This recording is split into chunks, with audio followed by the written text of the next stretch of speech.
身造型，再加上从天而降，莫非是传说中神龙见首不见尾的突变体阵营最强者托雷斯怀特？没错，是我。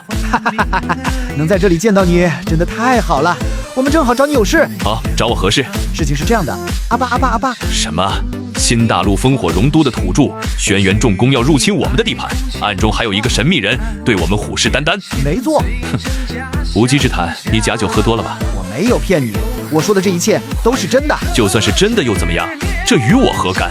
曾经我还是人类的时候，或许会义无反顾，可如今我变成了这个模样，成为了你们口中的突变体。你们人类的生死存亡还与我何干？我不落井下石，都是看在曾经我是人族的份上了。我想你可能误会了什么，这些人所图谋的可不只是我们的地盘，还有你们突变体手里的子矿。那又如何？我孑然一身，我是什么样的存在？不用我自己说，我不会去招惹他们。他们要是敢来招惹我，不说把他们全部灭了，我想自保还是没问题的。哦，孑然一身吗？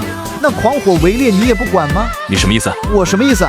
我想你应该知道，抛开这个不说，你很强大，我承认。可轩辕重工的科技极其发达，不仅他们的首领极其强大，除此之外，他们还有一个超级机器人。不说吊打你吧，对付你还是轻轻松松的。哦，是吗？这是我亲身经历的，曾经的我就是被……算了，不说了。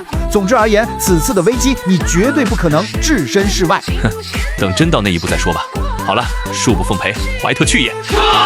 阿杰，这个家伙也太傲慢了吧！老洛，其实他有这样的反应，我一点都不奇怪。托雷斯怀特曾经也是幸存者们的英雄，可在一次执行任务的过程中，被突变体打成重伤。阴差阳错之下，突变的力量和他的机甲融合，他就变成了如今的这副模样，性情也是喜怒无常的。唉，虽然现在的他很强大，但是他也是一个可怜之人啊。你刚才提到了狂火围猎，这是怎么回事呀？根据坊间传闻，狂火围猎是他的儿子。什么？还有这样的事？好了，暂时不管他吧，这次遇到也纯属意外。我们先去找摩尔根吧。好吧。干什么的？是啊，问你们话呢。